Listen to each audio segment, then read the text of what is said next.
May I invite everyone to stand up? Come on. Let us all be excited as we praise God again today for His faithfulness. Amen. Come on. Why don't we clap our hands to God? Come on. Come on, it's time to give thanks to our God.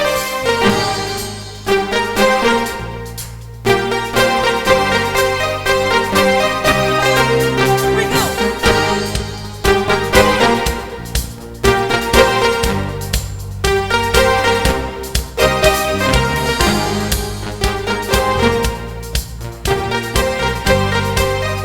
Come on, try to sing it out.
Lord, indeed, that nothing can separate us from your love. And that is in Christ Jesus.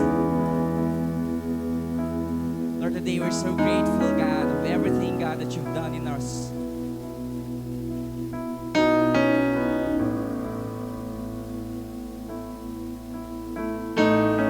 Lord, I pray, God, for this morning, that as we come to you, God, wholeheartedly, may we surrender everything, God, in us. And it's just about singing the song. It's not about singing these lyrics, God. We want to align our hearts to you, Jesus. We want to be connected with you, God, today. And so I pray, Father, that you will open up our hearts today. And may we once again experience your love, your peace, and even your comfort, God. I worship you, Lord Jesus.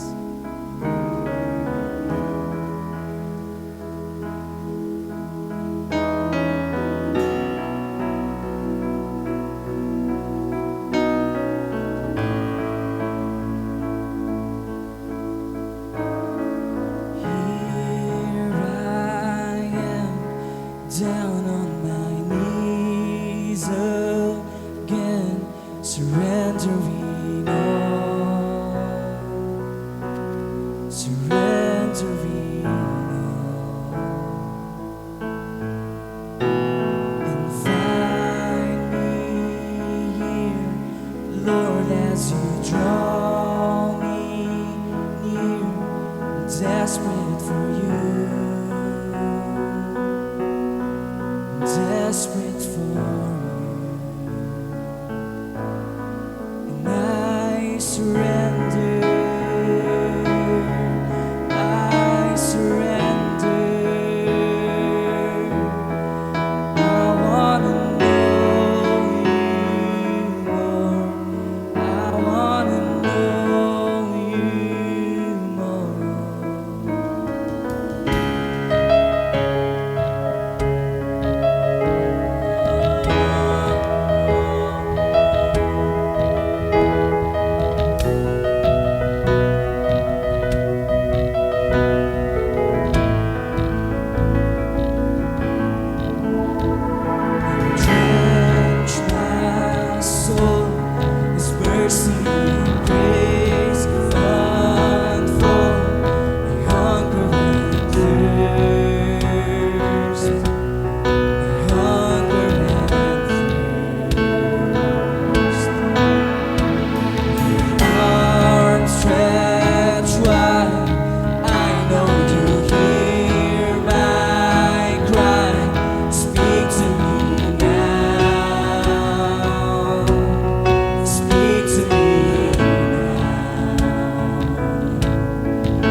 because your presence is here with us. And there is a greater place, Lord, that we can spend on, Lord. And that is your place. As we take our communion this morning, we pray that you may bless us, Lord, because you said in your word in 1 Corinthians chapter 11, verses 23 to 26. We have received from the Lord, but I also deliver to you. The Lord Jesus, in the night when he was betrayed, took bread. And when he had given thanks, he broke it and said, "This is my body, which is for you. Do this in remembrance of me." Thank you, Jesus. Sabi mo ulit sa katabi mo, sa Tagalog, ang katawan ni Jesus, ibinigay sa iyo sa cross. Purihin ng Diyos. Salamat sa Panginoon. Pwede na po natin kainin ang katawan ng Panginoon.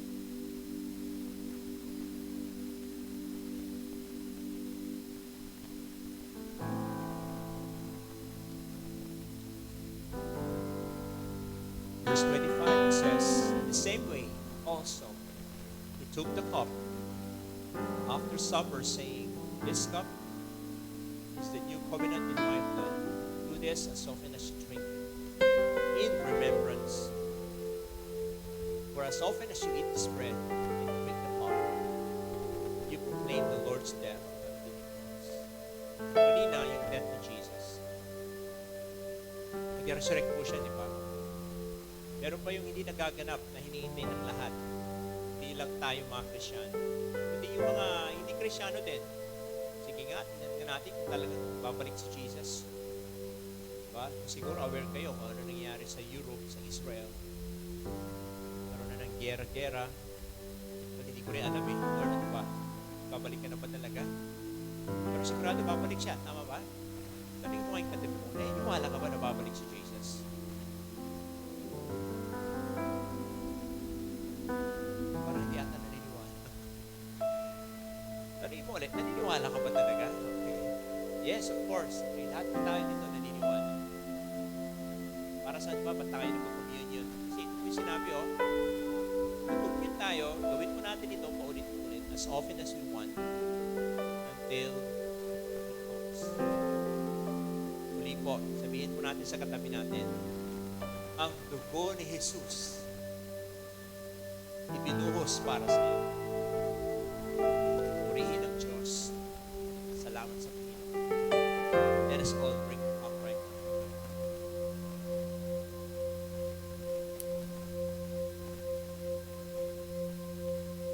Let us close our eyes for a moment. And I want us to see God in the Spirit. After all what's going on in this planet, in this world, maraming sumasagi sa isip mo, Lord, ano bang mensahe mo sa amin sa simbahan? Isang dahilan lamang para bumalik si Jesus. Ang dahilan na yon ay dahil sa kanyang simbahan. Tayo po yon. Babalikan po tayo. Siya, tayo po ang dahilan kaya po babalik ating Panginoon Jesus. At ang gusto ni Jesus, prepared kang sumasamba, prepared kang nagsisilbi sa Kanya. Puro ang puso mo, linis, walang halong pagdududa, walang halong kasalanan dahil pinatawad ka ng Panginoon. Puro pasasalamat at pagsamba, ibigay natin sa Kanya. Yun ang gusto mo. Madatnan tayo ng Panginoon. And as we worship right now, the last song, deeply inside of your heart, let us worship before the King of Kings and Lord of Lords.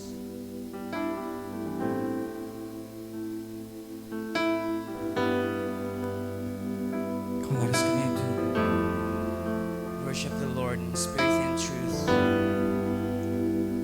Holy Spirit, we invite you in this place.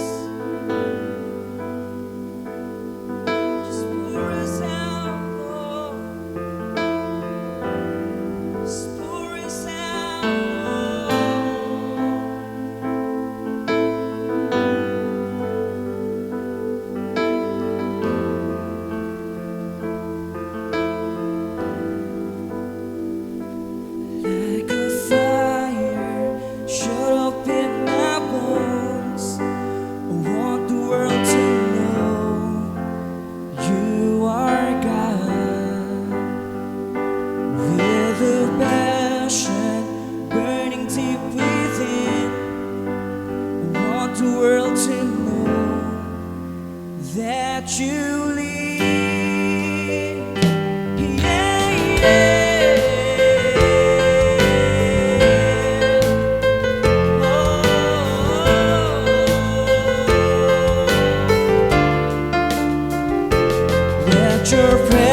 come and saturate in every part of me and make me new.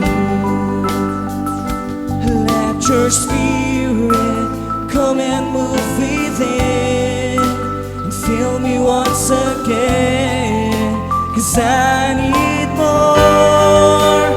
Jesus, I'm desperate for you. Jesus, I'm hungry for you. Jesus, I'm longing for you. 'Cause Lord, you are all I want. Oh Lord,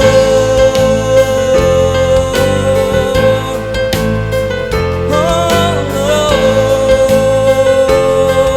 Lord. So let your presence come and saturate every part of me and make me new. Let your spirit come and move within, fill me once again, 'cause I need more.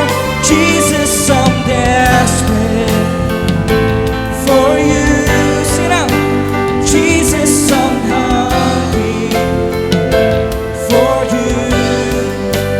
Jesus, I'm longing for you.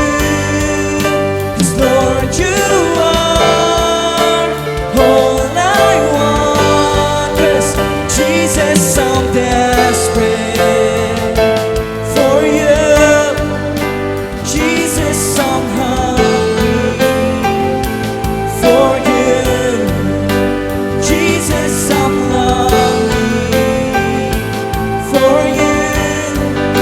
'Cause Lord, you are all I want.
lift up our hands to God while we're singing this? Come like the wind and sweep throughout this place. You're all we want. Come like a flood and saturate me now. You're all I want. Sing it out. Come like the wind and sweep throughout this place. You're all we want. You come like a flood and saturate me now. You're all I want. You come like the wind and sweep throughout this place. You're all we want.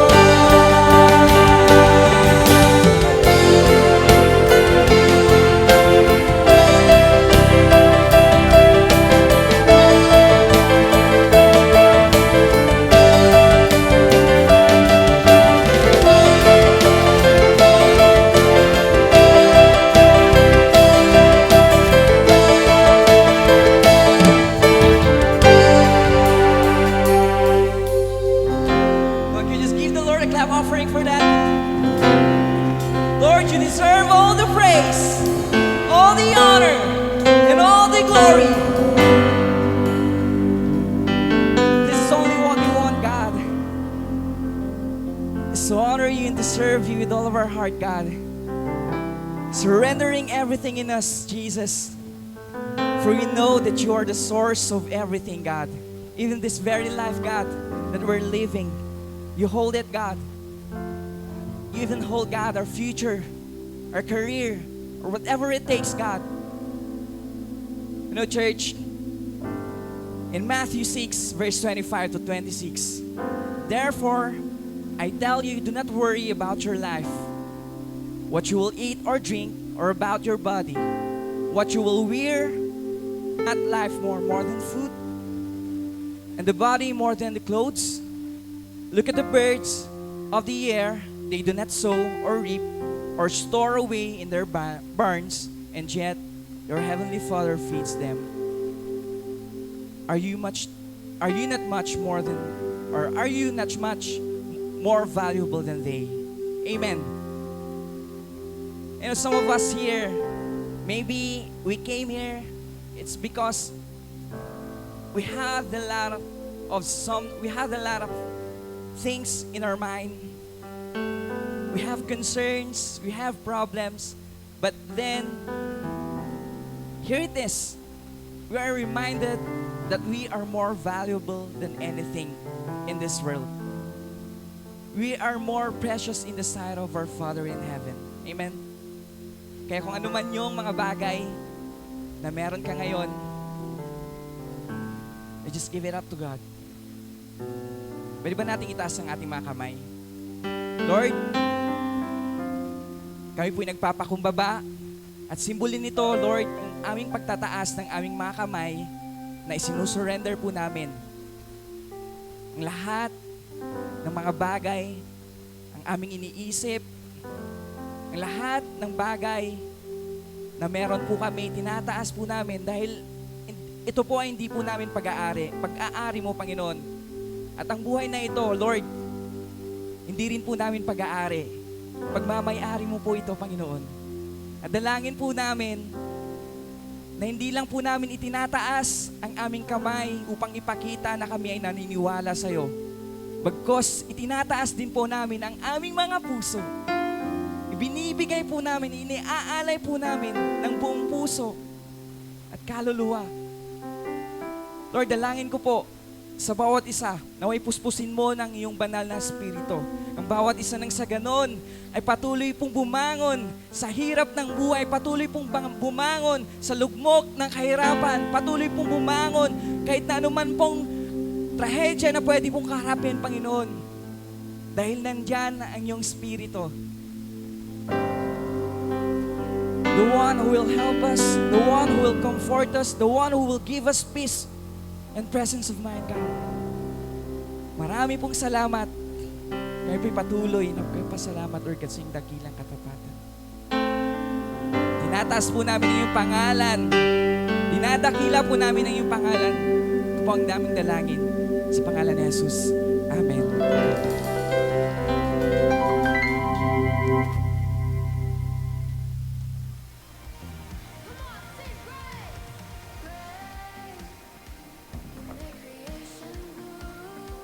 So, good day, church.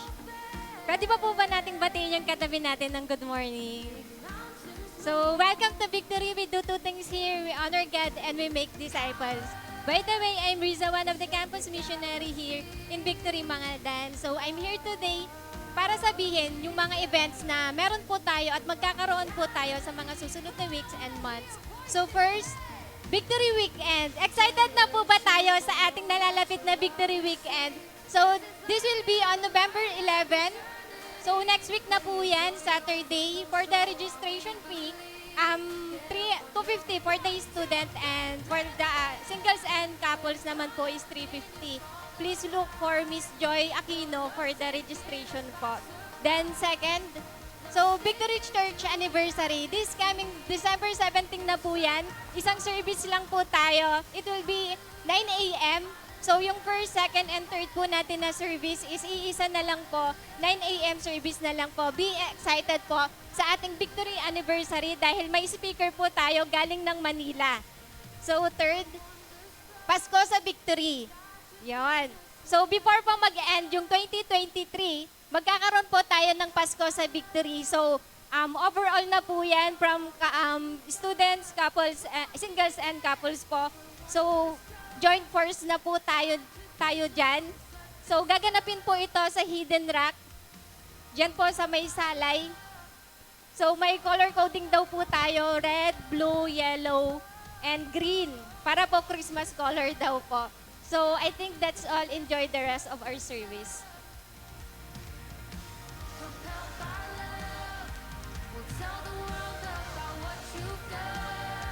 Okay, good morning po. Dami naka-smile na angel. Kasi lahat tayo nanalo. Kasi lahat tayo bumoto. Di po ba?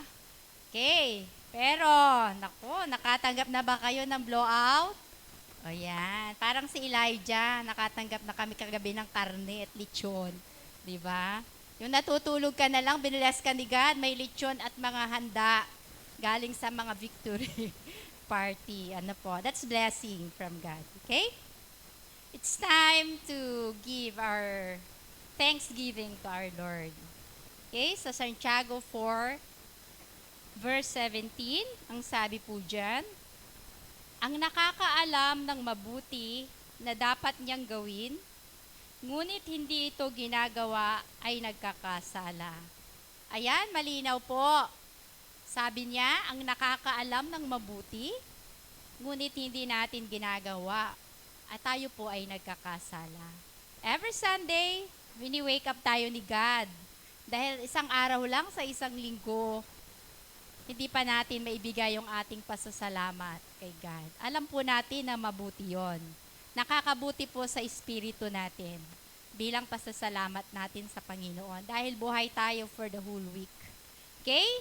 At isa pa po, yung po bang pagsunod natin sa pagbibigay natin ng ating tithes and offering, nakakabuti po ba para sa atin? Okay, nakakabuti po yon. Dahil ang sabi ni God sa atin, kayang-kaya kong buksan ang pinto ng langit para lang kayo'y pagpalain. Naramdaman nyo na po ba yon? Yung hindi mo na mabilang? Minsan hindi pa binubuhos ni God yung blessing kasi siguro hindi pa po tayo ready. Hindi natin na-contain kung paano natin, saan natin ilalagay, bibigyan ba natin si God, o saan natin ilalagay yung blessing na tatanggapin po natin. Minsan, inire-ready muna tayo ni God sa pagmamanage ng blessing na yon. Okay? At, isa pa po, mayroon po pa tayong joy. pag nagbibigay po tayo ng ating ikapo, ng ating tithes and offering. Dapat magkaroon po tayong joy. Sabi po sa Bible, God loves a cheerful giver. Joy meaning you have Jesus. Okay, binabalik lang natin yung ating ikapo kay Jesus bilang pasasalamat. At others, nabibless po natin yung iba sa ating binibigay, di ba? Yung pagbabahagi natin ng Word ni God, yung pamasahe ng mga church workers, di po ba? At saka, yung iba nabibless natin pag sa mga pangangailangan po sila.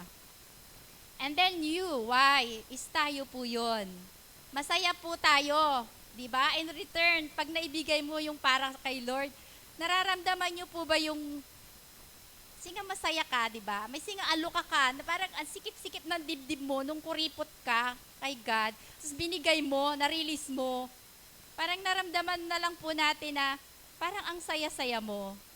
Dahil na-bless mo, naibigay natin yung para kay God. Nararamdaman po niyo yon. At doon pumapasok yung blessing na ibibigay ni God sa atin. Kung mayroon po tayong joy sa puso po natin. Kaya dapat po, in giving our tithes, in giving our offering to God, lagi po tayo dapat may joy sa puso po natin. Dahil isipin po natin, sa bawat binibigay po natin, yun po'y ginagamit para mas marami pang iba ang makakilala kay God. Lalo na po ngayon, nangangailangan po tayo ng mga worker, church worker, para po ma-bless din natin ang church workers po natin at saka pa-bless din natin ang ibang tao. Okay? Meron po tayong take away. Sabi po dyan, kapag nagbibigay tayo ng ikapo, ipinapakita natin ang ating pasasalamat sa Diyos. Ayan, unang-una pasasalamat. Para sa ating mga pagpapala, ipinapakita natin na nagtitiwala tayo sa Panginoon at at handa tayong sundin ang Diyos sa lahat ng bagay. Ang pagbibigay po natin ng ikapo ay pagsunod sa command ng Diyos sa atin. Para pong exam yan. Pag sinabi ni God, titest nga kita anak, ibibigay mo ba yung tithes in offering mo? Oo o hindi. Diba? Nasa atin yan. Ngayon, nasa atin po ang sagot. Okay? Let us pray po. Lord, lumalapit po kaming patuloy sa umagang ito. Lord, we thank you, Lord God, sa aming mga buhay. Ito pong buhay namin na mayroon kami ay malaki ng pasasalamat dahil pagising pa lang namin sa umaga, kami buhay, malakas, nakita namin ang aming mga pamilya na malusog, Panginoon, at punong-puno ng kagalakan. Salamat, Panginoon, sa mga pagpapalang patuloy na pinagkakalob niyo sa bawat isa. Salamat, Panginoon, dahil muli mo po kaming dinala sa iyong tahanan upang kayo ay papurihan, pasalamatan, at bigyan, Panginoon, Lord God, ng kagalakan, Lord God. Salamat, Panginoon, dahil lagi po kayong nagre-remind sa amin na mahal po ninyo kami. And Lord, we are very sorry, Panginoon, kung minsan nagiging honest po kami. Nagdi-disobey po kami, Lord God, sa inyo, Panginoon. Lord, we are very, very sorry, Panginoon. Lord, especially, Lord God, in giving our tithes and offering. Tulungan niyo po kami, Panginoon, na lagi magkaroon ng puso, Panginoon, na mag-obey at magkaroon ng katapatan, Panginoon, sa pagbibigay kung ano ang nararapat para sa inyo. Dahil alam po namin, Lord, sa bawat pagbibigay namin ng aming ikapo, ng aming tithes and offering, ito po, Panginoon, Lord God, ay nagagamit niyo para sa ikalalago ng iyong kaharian. Nagpapasalamat po kami, Lord God, dahil ginagamit mo kami na yung mga anak. Bilang Panginoon, marami pang kaluluwa ang makakilala. Lord, salamat, Lord God, sa buhay na patuloy na pinagkakalob niyo sa bawat isa. And Lord, we believe, Lord God, that you will bless your sons and daughter, O God, overflowing blessing, upang maging blessing pa kami sa iba, Lord God. And Lord, bless each every more than enough that we need, Lord God, upang mas magamit niyo pa kami, Lord God, into your kingdom at para sa ibang tao. Lord, we believe in the name of Jesus, Lord God. Bless us indeed, Lord God, everything that we need. Thank you so much, Lord God, dahil kami yung resource mo, Lord God. Kami yung reflection ninyo, Lord God. Kami yung salamin ninyo sa mundong ito na ginagamit po ninyo, Lord God, para sa aming kapwa. Salamat, Lord God, sa pagmamahal po ninyo sa bawat isa. Lord, open our heart, O God. Open our mind, Lord God, na makita rin namin, Lord God, ang pangangailangan ng iba, Panginoon. Tulungan niyo po ang bawat isa. Lord, in giving our tithes and our offering, bless every people, Lord God. Give us a heart, Lord God, overflowing, O Lord. And Lord, sabi niyo nga po, Lord God, your promises to us, Lord God, kung ibibigay namin sa inyo, Lord God, ang aming ikapo ng may pasasalamat at bukal sa puso, Lord, kayang-kaya niyong buksan ang pinto ng langit para pagpalain ang bawat isa na yung mga anak. Dahil, Panginoon, sumusunod kami sa iyong kalooban. Maraming pong salamat, O Lord. Pagpalain niyo po kami, pagpalain niyo po ang bawat isa, Lord God. At patuloy na bigyan ng kagalingan ang mga taong may karamdaman. At bigyan ng mga pangangailangan, O Lord, ang mga taong nangangailangan. Lord, maraming pong salamat. Bless each everyone, O Lord. In Jesus' name, amen. Amen. Okay, mayroon po tayong envelope. Dito po, feel as free po na isulat ang ating mga prayer requests. Napakarami po nating angel na nagpipray para, kaya answer prayer po agad yan. Every Thursday po at 6 o'clock, mayroon po tayong prayer meeting dito po sa church. At kasama natin ang the Father, the Son, and the Holy Spirit, and the angel. Kaya answer prayer po agad yan. Okay? Mayroon din po tayong GCash. Ayan. Yan, yung mga magagaling dyan sa GCash. Sigurado, baka pagkaskas yun, paglagay nyo, pagbalik, mayroon din kayo. Okay? Mayroon din po tayong bank sa BPI Bank, sa Metro Bank. Ayan, sabi ni God, when you bless me unlimited, I will give you unlimited blessing. Yan ang promises ni God sa atin. Okay? Smile as we give. God bless po.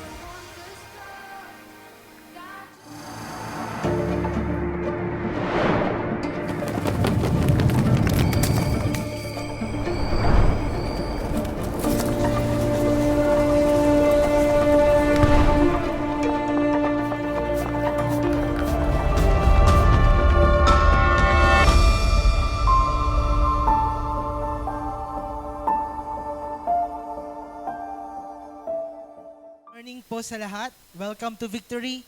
Welcome to our second service and welcome to our series. Panglima na po tayo.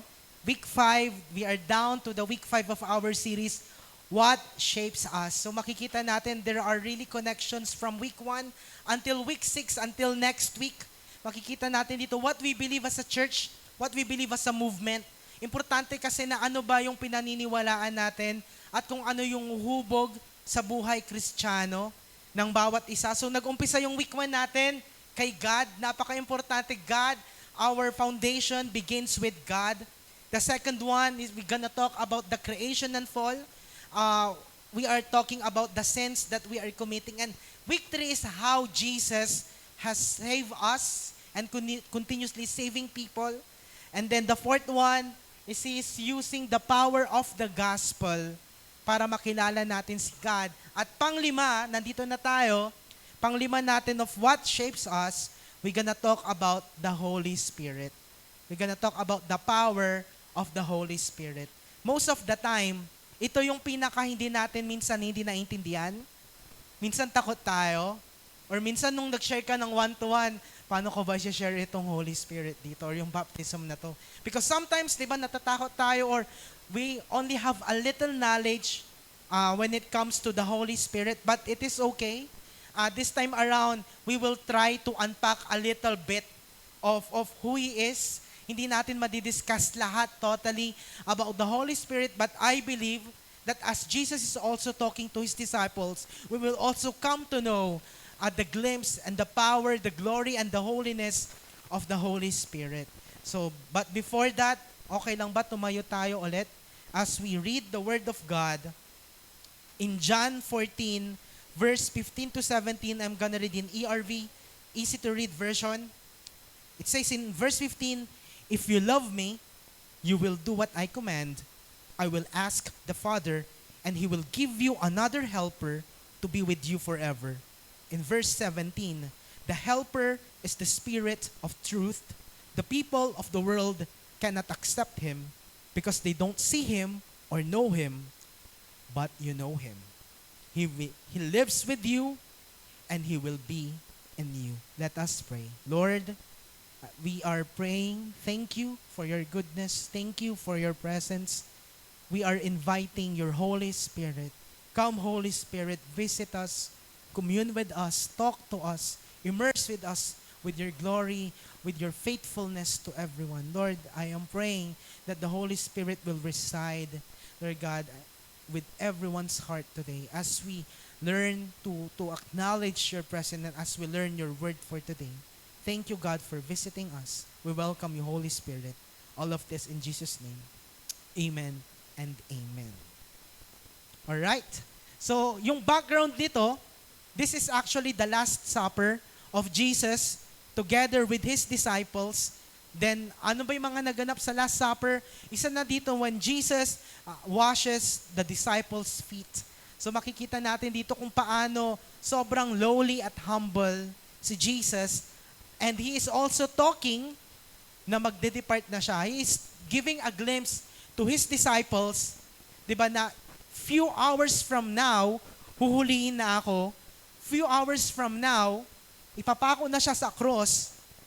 Pero ito yung mga commandments na binigay niya sa kanyang mga disciples. And we will start in John 14, verse 15. It always starts with this: "If you love me, you will do what I command." Di ba sa umpisa pa lang, grabe, parang ang hirap naman sa dinami-dami, di ba, ng mga pabilin ni Jesus, sa dinami-dami ng commandments ni Jesus. Ang sabi niya, kung mahal niyo talaga ako, you will do what I command. Church, as we begin to think about in verse 15, our love response to God is to keep His commandments. Nag-uumpisa po yan sa puso. It always starts with our heart. Pag parent ka, ma-appreciate mo ba na sinusunod ka lang ng mga anak mo dahil takot sila sa'yo? Yun ba yung gusto mong maalala? Or tayong mga anak, sinusunod lang ba natin yung mga nakakatanda sa atin or yung parents natin out of fear? But Jesus is telling us, our love response to His commandments should always, di ba, begins in our hearts. And our Christian life and virtues should always revolve on the love of Christ. Simple lang naman yung goal nating mga Kristiyano. Hindi natin goal maging perfect. Hindi natin goal na sobrang daming disciples. Hindi natin goal na parang lagi na lang ba every victory weekend, meron kang, di ba, meron kang nire-raise doon na leader. If yun yung goal natin, wala pong masama doon. Pero ito po yung pinaka-importante. Our Christian life, our beliefs, our virtues should always revolve at nakapako at yung essence niya ay lagi pa rin nating huhugutan yung source to the love of Christ. Ito pa rin yung pinaka-foundation natin. Ito pa rin yung dapat hindi mawawala sa atin. Na ayaw naman nating sabihin na umaattend tayo ng church pero iba naman yung ugali natin. Diba? Umaattend tayo ng church, umaattend tayo ng victory group, pero hindi naman talaga natin nakukuha at naisa sa puso at naisa sa buhay yung pagmamahal ni God. And we hope as a church, ito yung ginugol natin. In every actions, in every decisions na ginagawa natin, at the end of the day, despite of the mistakes, despite of the flaws, despite of all those mga pagkukulang na nagawa ng isang Kristiyano, babalik at babalik pa rin tayo sa pinaka-source natin, and that is the love of Christ. Jesus is giving a glimpse of what we believe about Trinity on this. The God the Father, God the Son, God the Holy Spirit. At papasok yan in John 14, verse 16. Ang sabi niya, and I will ask the Father, and He will give you another helper to be with you forever. Nagpapaalam na si Jesus dito.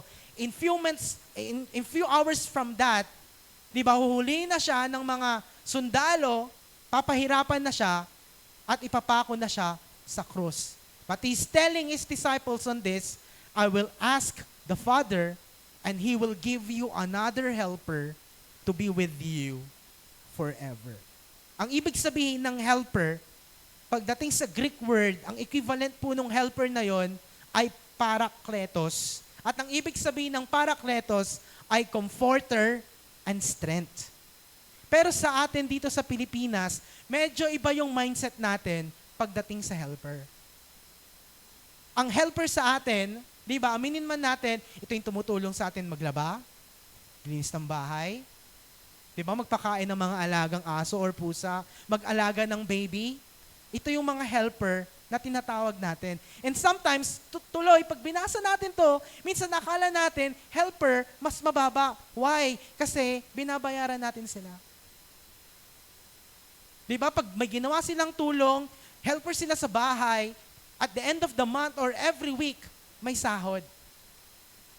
Pero pagdating dito sa helper na nakasulat dito sa Bible, hindi po siya yung parang alam na traditions or mga mindsets na ginagawa natin dito sa Pilipinas. Ang ibig sabihin ng helper, in Greek word, parakletos siya, is actually comforter and strength. But actually, as we research deeper on it, wala po talagang equivalent yung salitang parakletos. Yan lang yung closest, yan lang yung pinakamalapit na pwedeng ibigay sa ibig sabihin ng parakletos. Para ibig sabihin nito, isang gabi, di ba, kung nasa bundok ka man, tumingala ka, napakaliwanag ng buwan, tapos ang daming stars, alam mong stars yon, pero kahit kailan, hindi mo pwedeng makita kung gaano siya kalaki, kung ano yung itsura niya. That's also the view of the helper. That's also our view with the Holy Spirit. Minsan, nakikita lang natin yung kung ano lang yung kaya niyang gawin, pero hindi pa natin talaga nadidiscover kung ano pa talaga yung role niya sa buhay natin. At dito papasok yon. Kung ibig sabihin ng helper is comforter and strength, at ito yung ibibigay ni Jesus at ng God the Father, pag babalikan naman natin yung another helper, hinighlight kung ibig sabihin nun, galing siya sa Greek word na allen, which means another of the same kind. So ibig sabihin, yung helper na tinutukoy ni Jesus is different role sa gagawin niya, pero the same lang sa kanya. Same lang kay God the Father, same lang kay God the Son, at ito na yung Holy Spirit. The Holy Spirit is co-equal with God the Father, God the Son. Wala po siyang hierarchy. May hierarchy lang pagdating sa position, God the Father, God the Son, God the Holy Spirit, when it comes to position, pero wala po silang hierarchy pagdating sa essence. Wala siyang hierarchy pagdating kung sino talaga siya. And that is, the helper is still God that we are worshiping. The God, 3-in-1, God the Father, God the Son, God the Holy Spirit, and Jesus is giving a glimpse of the Holy Spirit. Because on their days, ang tanging alam lang talaga nila is the God the Father and then the Messiah, God the Son. Yun lang yung inaantay ng mga tao before. But they don't know that even the Holy Spirit is already at work in their lives, pero hindi pa nga nila talaga siya kilala. That's why, pinapakilala na ni Jesus dahan-dahan sa mga disciples kung sino yung darating pagkaalis niya. And that is the helper. Why we need the helper? Naisip niyo ba yun? Bakit kaya kailangan ng bawat Kristiyano na may comforter at merong strength ang bawat isa? Number one, because there are accusers. The devil is the accuser.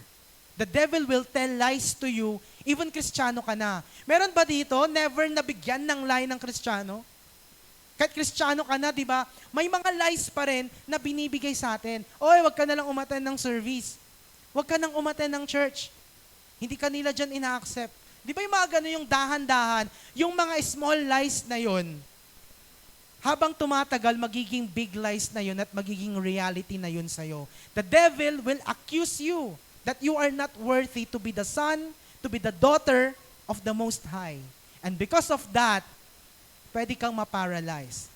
But dito papasok yung works at yung Holy Spirit sa atin.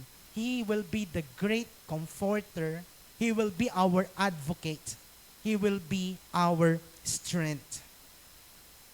At ang sabi niya dito, di ba, He takes away our inadequacies and enables us to cope with life. That is also one of the things the Holy Spirit is doing in us. Na kahit nangihina ka na bilang isang Kristiyano, siya pa rin yung nagpapalakas sa'yo. Matagal ko na kasi itong iniisip, di ba, nung before I acknowledge the Holy Spirit. Even though I am not yet a Christian, pinagpipray na natin to, nung mga bata pa lang tayo, pero we really don't understand how He works. We really don't understand kung sino ba talaga siya sa atin.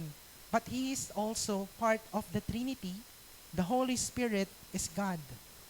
The Holy Spirit is co-equal with God the Father and God the Son.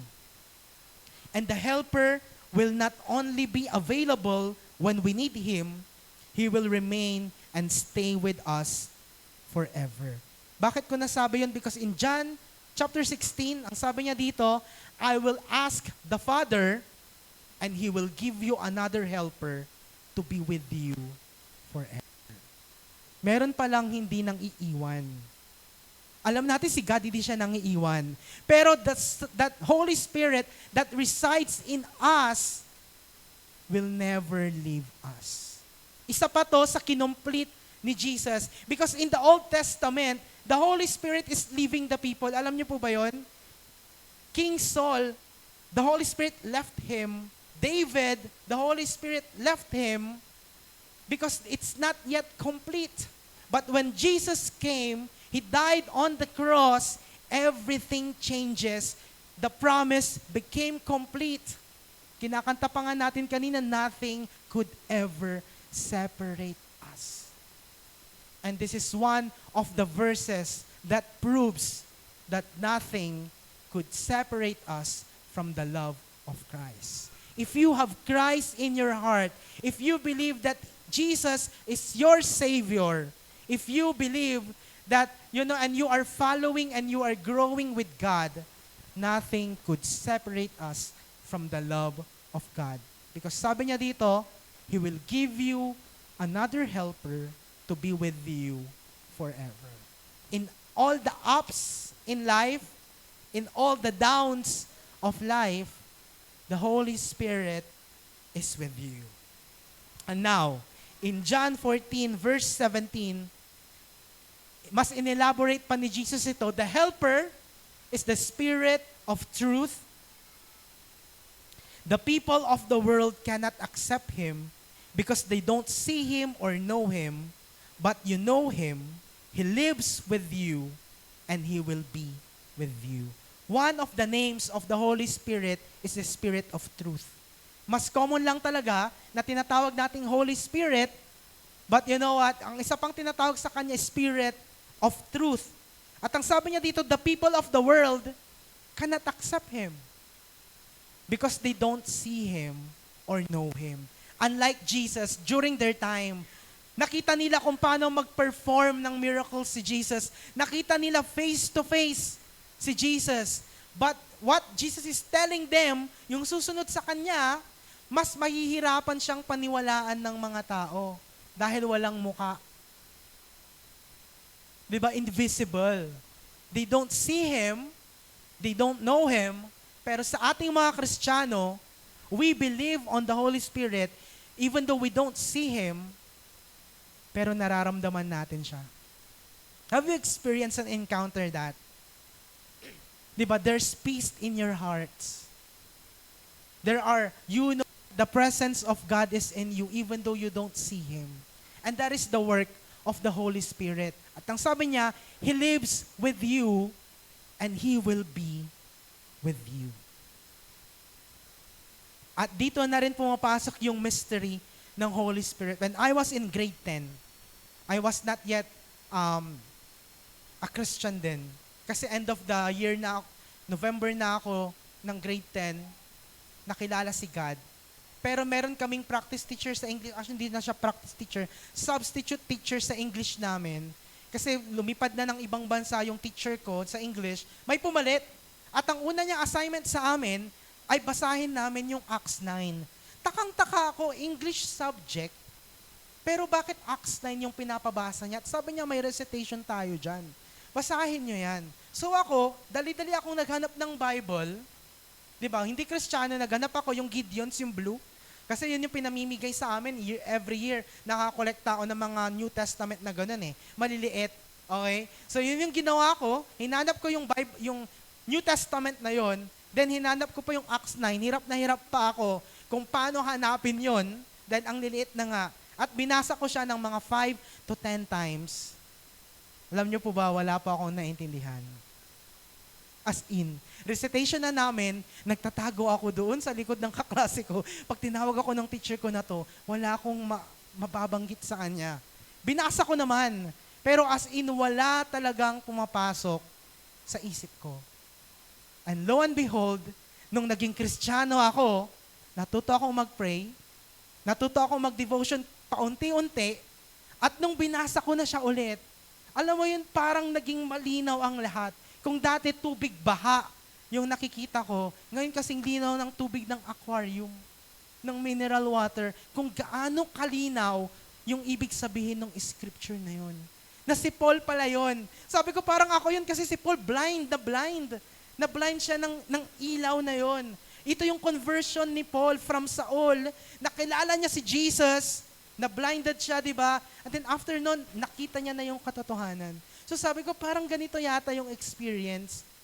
Hindi natin kailangan maging bulag physically. Pero sometimes pala nabubulag din tayo spiritually.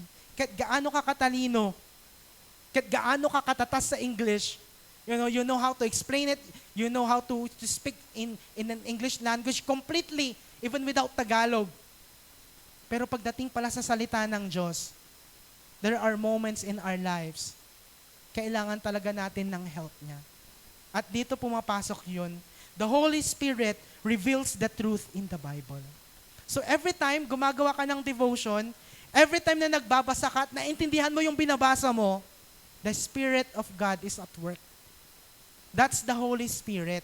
Hindi yun dahil matalino ka, hindi yun dahil magaling ka, pero pumasok yun sa puso mo, sa utak mo, it's because of the work of the Holy Spirit, because He reveals the truth in the Bible. And then sabi niya in 1 John chapter 4 verse 4 in NASB, "You are from God, little children, and have overcome them, because greater is He who is in you than he who is in the world." The Holy Spirit that is residing and living in you is far more powerful than the one who lives on this world. Paano mo yun masasabi?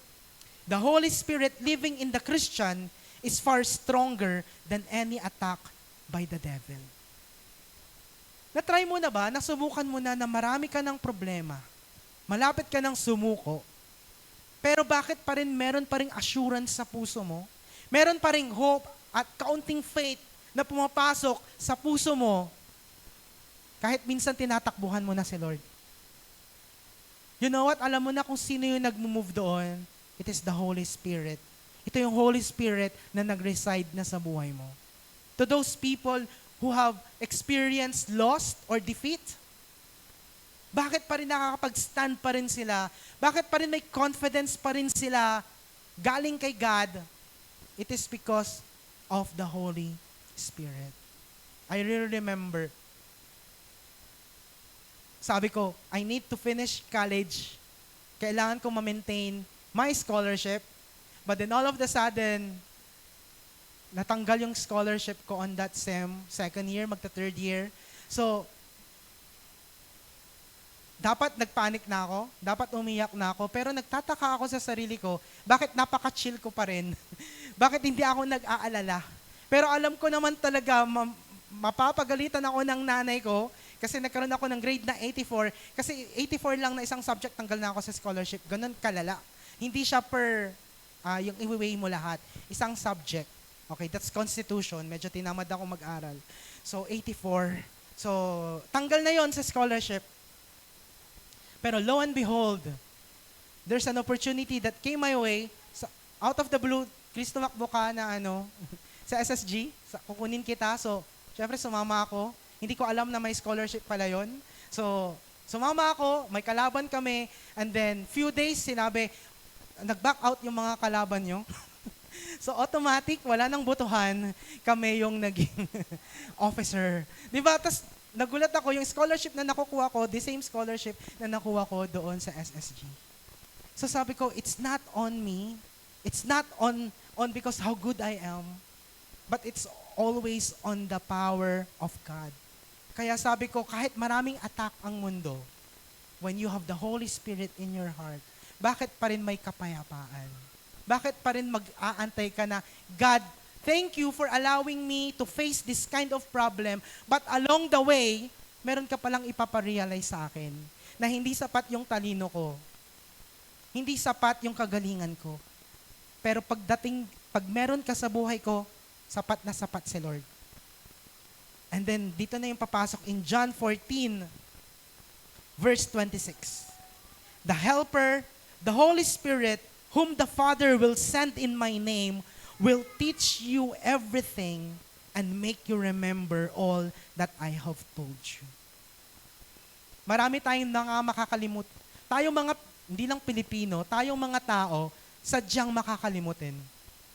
Kahit nagbasa ka na ng Biblia, kahit may promise na sa'yo si Lord, kahit narinig mo na ng paulit-ulit, ito yung promise ni Lord sa'yo, may tendency pag napakalaki ng problema, makakalimutan mo talaga.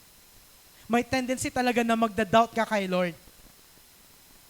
But in verse 26, ang sabi niya dito, the Helper, the Holy Spirit, whom the Father will send in my name, will teach you everything and make you remember all that I have told you. Until our last breath, we are student of God's Word. So hindi tayo dapat mag-end na dapat, alam ko na lahat yun. Minsan siguro may ganun tayo na, alam ko na yung preaching, alam ko na yung passage, na-preach na yan, napag-aralan ko na yan. If ganun yung mindsets natin, hindi natin binibigyan ng room yung Holy Spirit na magbigay ng fresh revelation sa atin. Kahit paulit-ulit na yung salita, kahit the same na lang yung nababasa natin, I am telling you, if we will give room for the Holy Spirit to give refreshments and give new revelations in our lives, magugulat tayo na yung John 3:16, ibang-iba na siya on your season right now. Na yung mga life verses mo, na mga na-receive mo nung student ka, nung naging single ka, yun pa rin yung life verse mo, pero this time around, may bagong revelation sa'yo si God. And that is the work of the Holy Spirit. He will make you remember all the things that God has told you. The Holy Spirit saves us from arrogance and error of thought. Pagdating dito sa needs ng mga tao, maraming needs ang tao. Tama ba? If you're familiar with Abraham Maslow, hindi si Abraham na tatay natin. Okay. Abraham Maslow, isa siyang sikat na psychologist. And then, pinag-aralan natin to, I think grade 10 and college, pumasok to eh. So, kung hindi kayo nakinig or absent kayo noon, ituturo ko na lang. Okay. In this picture, this is the missing vortex of the pyramid, of the hierarchy of needs. Hanggang dito lang po kasi yung natapos ni Abraham Maslow at namatay na siya. So, hindi na-publish yung sinulat niya na pinakahuling need ng tao. So, Ito yung mga needs ng tao, psychological needs. Pangalawa is safety needs. Then belonging and love. And then esteem needs. And then yung pinakahuli is yung self-actualization, yung realizing personal potential. Hanggang dyan lang yung Maslow hierarchy of need. But there is a missing link on that na hindi niya na-publish dahil namatay na siya noong around 1971. And that is self-transcendence. Ang ibig sabihin ng self-transcendence is sense of meaning and purpose. At pag sinabi nating self-transcendence, ang ibig sabihin niyan is at its core about transcending, pagtaas, rising above the self, and relating to that which is greater than the self. Maaabot mo tong self-transcendence pag nalagpasan mo yung kakayahan ng sarili mo at nalagpasan mo lahat ng kayang ibigay ng mundo. So all the prestige, all the prizes, all the accomplishments, all the honor, all the wealth the world could ever give to a person, it will never equate to self-transcendence. Self-transcendence also, according to Maslow, is spiritual. Ang pinaka-kailangan, ang pinaka-mataas na need ng isang tao ay spiritual needs. Dahil dito papasok yung kapayapaan, dito papasok yung fulfillment, dito papasok yung faith, dito papasok yung trust ng bawat isa. That if you believe that there is something greater than your life, pumapasok ka na dito sa self-transcendence. And I believe, maybe majority of us or some of us are already on this kind of purpose in life. Paano mo malalaman yung purpose mo kung nalaman mo na ang purpose mo dito sa mundo? Pag nalaman mo na, di ba, kung bakit ka nandito, everything that is connected to your purpose and core, dito na pumapasok yung work ng Holy Spirit. Because dati, hindi mo naman alam yung purpose mo eh. Or maybe, still some of us here who are new, still thinking and praying, ano ba yung purpose mo sa buhay? The purposes of usual people are, di ba, makapagtapos ng pag-aaral, makahanap ng trabaho, makapagpatayo ng bahay, magkaroon ng magandang trabaho, makaipon at makapag-provide sa family at sa susunod na generation. That's a good purpose. Actually, that's a good purpose. But is it the ultimate? Is it the highest purpose? After nun, when you die, what will happen? When we all die, what will happen to all the things that we accomplish? That's why it's in Romans 8 verse 26. Ang sabi niya, likewise, the Spirit helps us in weaknesses, for we do not know what to pray for as we ought, but the Spirit Himself intercedes for us with groanings too deep for words. If you have tried praying without words, if you have tried because wala nang words eh. Alam mo yun, yung puso mo, yun na lang yung nagpipray. Yung emotions mo na lang, yung ibinibigay mo kay God. The Holy Spirit Himself intercedes for us with groanings too deep for words. And in John 14:27, as Jesus is telling His disciples na may ibibigay siyang helper na after ni Jesus, when He died on the cross and when He will ascend to heaven, 3 days after, Jesus is telling His disciples, peace is what I live with you. It is my own peace that I give you. I do not give it as the world does. Do not be worried and upset. Do not be afraid. Why Jesus is telling this? Because He knew when He will be on the cross, magtatakbuhan lahat ng mga disciples niya. Matatakot yung mga disciples niya, magtatago yung mga disciples niya. Why?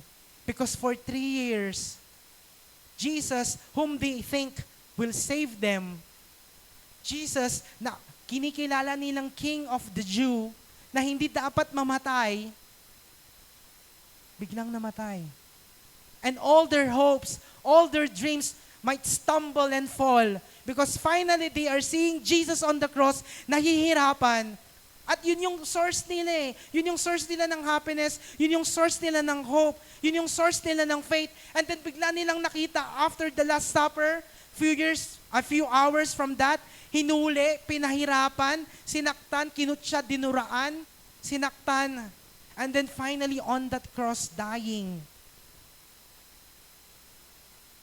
At kung ikaw yun, you've put all your hope to God, at nakikita mo, He is dying right on your very eyes, anong mararamdaman mo bilang isang follower? That's why Jesus is telling them, peace is what I live with you. It is on my own peace that I give you. I do not give it as the world does. Do not be worried and upset. Do not be afraid. The one who saves us will always be the one who shapes us completely. If we are thinking of how the person's life could be completed, it will always be on the one who saves us, and that is Jesus. And as I end, it says here, even in those little moments, quiet seasons, still life, and few words moments, the Holy Spirit is at work in our lives. That's the promise of the Holy Spirit. That's the promise of Jesus to all of us. That the Holy Spirit will reside in us to those who believe. Pwede ba tayong tumayo lahat? And as we pray,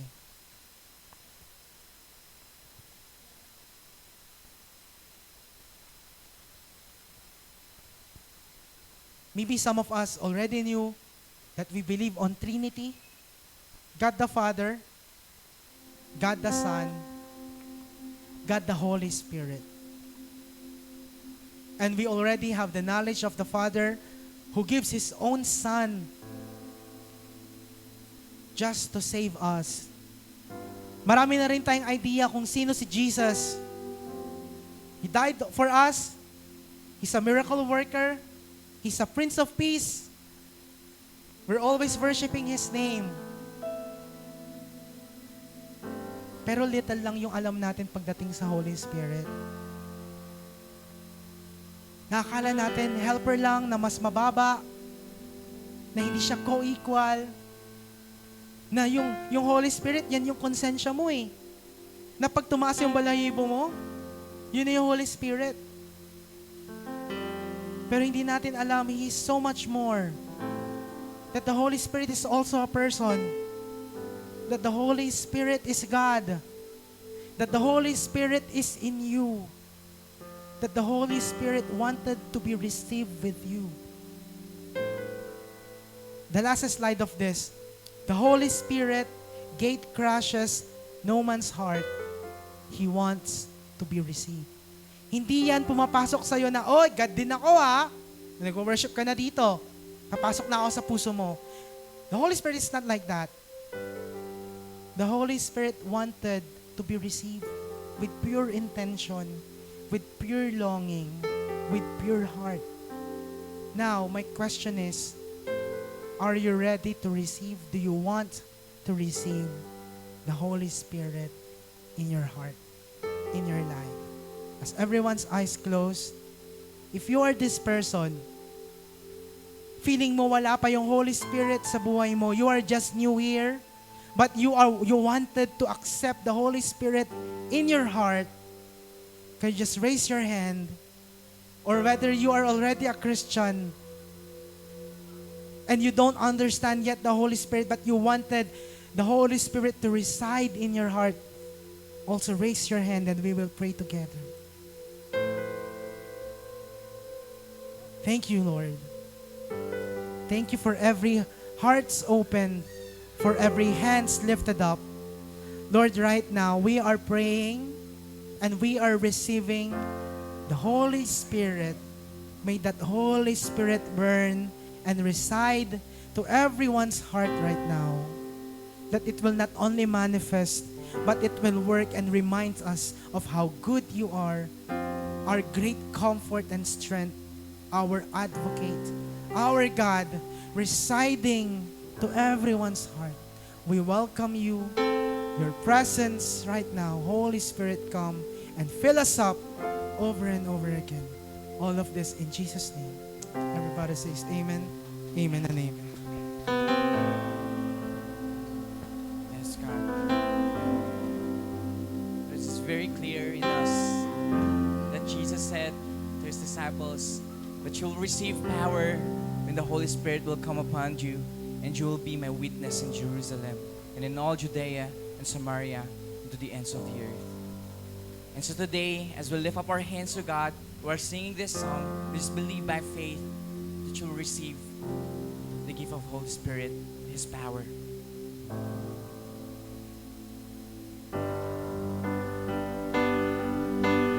Come like a flood and saturate me. Come on, can you just lift up our hands to God while singing this? Just invite the Holy Spirit in your heart. Come on. Come like the wind.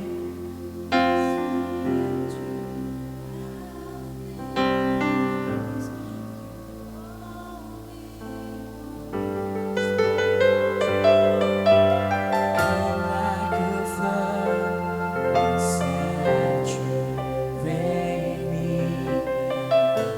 You're all I want. Come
for your Holy Spirit. We thank you, God, for giving us this kind of gift. Thank you, Jesus. Thank you, Holy Spirit. Thank you, Father, for residing inside of our hearts. Thank you for the promise that you will never leave us forever, that nothing could ever separate us from your love. I pray as the people, as the church, receive the Holy Spirit. I pray, God, that we will be empowered by it. We will be empowered to go in missions, Lord God, to also reach the lost, to also share the gospel, Lord God, to other people who needs you the most. May the Holy Spirit always and forever be at work on our lives. Maraming salamat po. All of this in Jesus' name. Everybody says amen, amen, and amen. God bless everyone and enjoy the rest of our Sunday.